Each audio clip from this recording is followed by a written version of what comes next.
I was at least 7 years old when I was performing together with my family in the church. So we played music from the Beatles like, "Ooh, I need your love, babe." Okay, to be honest, my daddy rewrote the lyrics, so it was a little bit more like, "Oh Lord, you are holy." But you know what, I didn't care, because I was playing at the drums. I felt like Ringo Starr. I was full in my element, and I felt like I would love to play all the instruments at the same time, you know. I would like to play the guitar, the keyboard, the bass, all at the same time. So I dreamed of a kind of magic machine where I can control all the instruments at the same time. After the Mass, a young boy, so my age, 7 years old, came to me to the drums and said, "You know what, if I may play your drums, you may play my keyboard." So that was a deal, that was our deal. And already 2 weeks later we had our first band, the Flying Potatoes. So we had many projects. I don't want to bore you with this project, but some years later I formed my first company with this guy together. And still today, we have together a company that is producing music. This young guy was named Peter Kent. My name is Thomas Foster. Together we have the company Foster Kent. Thank you for having me. So Foster Kent is specialized in producing audio productions, music production for radio and television stations. So if you are living in Austria, I'm sure you know the Zeit im Bild signation that we did many years ago. But also if you go in New York and you go into a taxi, you drive with a taxi, the chance is big that you hear our music, because the most successful radio station, 1010 Wins, plays every 20 minutes our music, the news opener. So you can hear our music in Moscow, in Dubai, in many cities of this planet. So over the last years, over the last 25 years, we produced more than 300 radio stations. And I love what I'm doing, I love my job, this is really totally interesting, but still there was the dream of this magic music instrument, right? And today I would call it an electronic music instrument.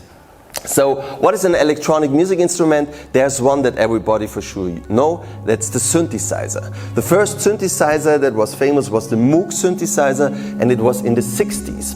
And as this was not software on a computer, this was analog hardware, it was huge, with a lot of cables and knobs, and this big machine was just able to play one voice per time. So it was monophonic. You were not able to play two notes at the same time. But I always ask myself, does it has to be a piano keyboard to control an electronic music instrument? So for example, this was in the 20s, you already talked about this, the theremin. And you control with one hand the pitch, and with the other hand you control the volume.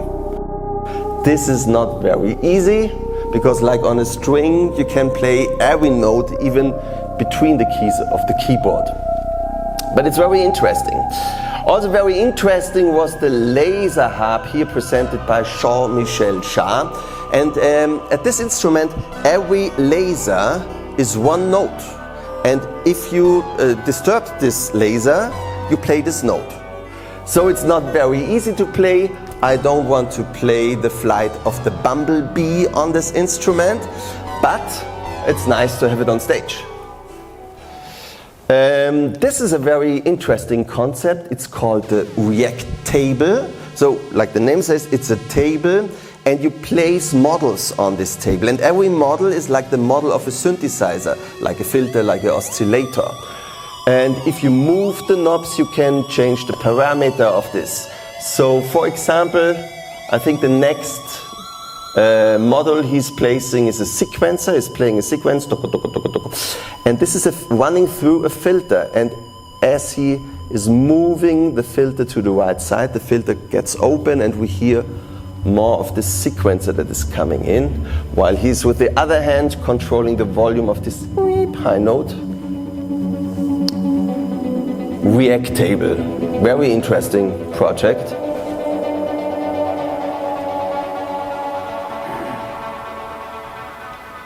But the people always tried to find new ways of making music, and I liked very much the Gypsy controller that was 2007. It's basically a suit, and with this suit you can control, you can start notes of a synthesizer, or you can start samples, and with your movements you can control every parameter of the synthesizer. So you can pitch the note, you can place filters on the note. You will not be able to get this today because it was 2007. There's now a new concept, the Mimu gloves. You saw it on TEDx. But it's basically the same concept. You have two gloves to control the music. This is a nice concept from a big company from Berlin. It's the Machine. And this is a complete control system. So you cannot just use it as a drum machine like it looks a little bit. You can produce a complete track, but you can do this in the studio or live on stage in front of an audio, what makes it a real instrument. And everybody of you has an electronic music instrument in your pocket, because with the right app, smartphone can get a really nice electronic music instrument. Also the bigger ones, the iPads, you have an amazing touchscreen that was not there 20 years or 10 years ago, and you can use thousands of apps to create music. I always was experimenting with electronic tools that I changed to make it a music instrument. So this, for example, is a glove, the P5 glove, and is made for playing games. But I use the signal that is coming out of this glove to control voice samples. This is a performance in Ingolstadt. This performance is in Graz in the Liszt Hall. It's this amazing hall. And I'm playing the air piano, where you can control notes in the air.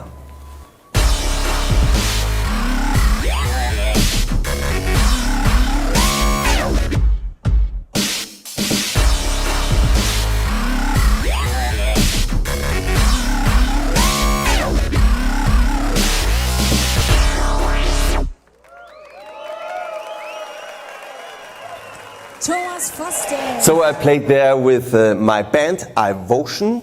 We are 3 people. And in the beginning I was playing on a little instrument called the tenori, what looks like a game, and you played like a game in fact. And I thought I need another instrument where I really can control the music like I always had it in mind.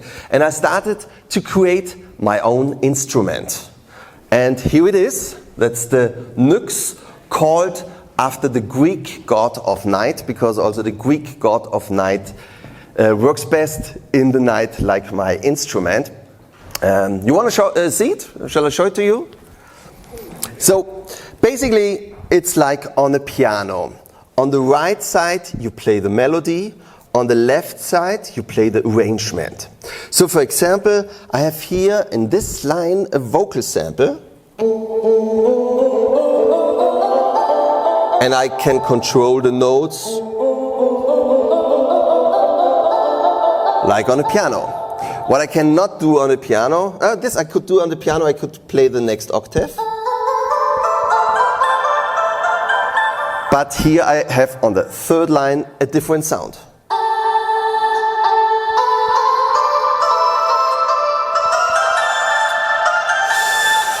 On the fourth line I also have a different sound. But there's already a rhythmic in the sound. I just play one note, but the software creates a special rhythmic.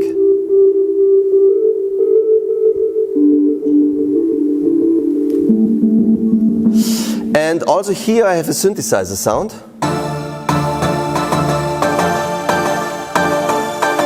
But I can play it over 4 lines because I have a filter on it. The more I go to the left, the more the filter gets closed.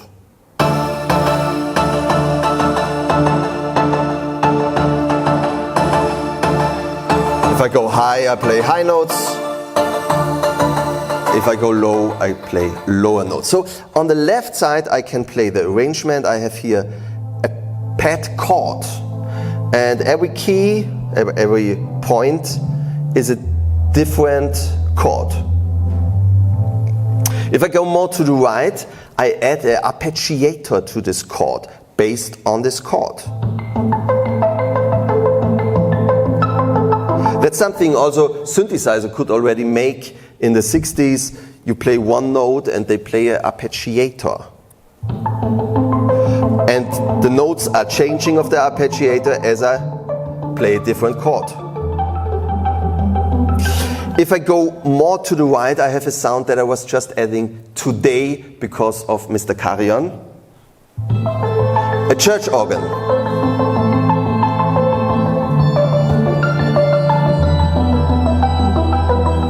So, we have now closely everything we need to perform a song, but the most important maybe in electronic music we are missing, and that's what? The beat. Thank you very much. We're missing the beat, that's right. So for the beat I made an own user interface, an own page. Where is it?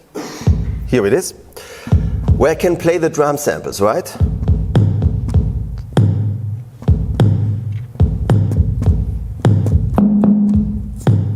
So I basically push one button and here we are.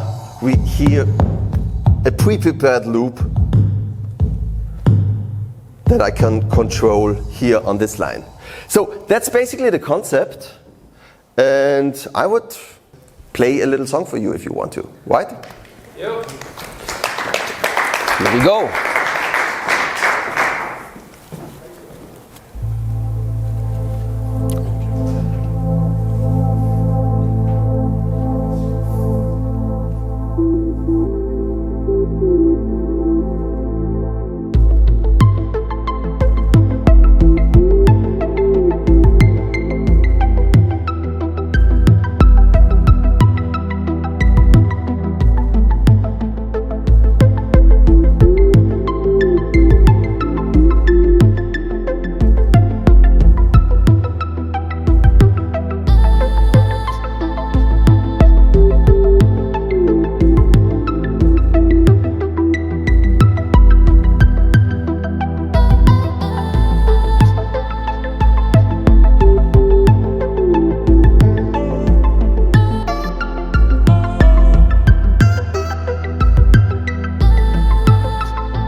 Ladies and gentlemen, the NYX. The NYX, the Greek god after the night. So, as I told you, normally I'm playing with my band, Ivotion. We had the idea to perform at the Gletscher in Sölden at 3,000 meters. And we started to pack our LKW with all our stuff, with the touchscreen, with all the instruments, with the speakers and everything. And on 1,500 meters, we had a little problem because the gate was closed. And we thought, is this the end of our adventure? But then we had a nice idea. We called in Sölden and we said, we are from Red Bull and we are doing test protection for the David Guetta concert that is next week. For sure this was a lie, but 10 minutes later the gate was open and we were able to drive up at 3,000 meters. Nobody told us that, because we tried to make the video in the blue hour. That is exactly the moment when the sun is gone, but still there is a little bit light. And nobody told us, we stopped in the snow, they had to pick us away, I forgot, yes. There were some problems. But nobody told us how cold it is in the moment the sun is gone. It was amazing freezing, it was a nightmare. And Tom, who was playing the guitar, said, I don't play one more note. And I said, come on, this is our only chance to do this. And yeah, it was a nightmare. After the concert, Ariane was falling down to snow because the air, with this thin air, was not working while she was singing. So it was close to a nightmare, but it was exciting. We loved it. And yeah, that's the concert that we did basically just for YouTube. My band, Ivotion. Have fun.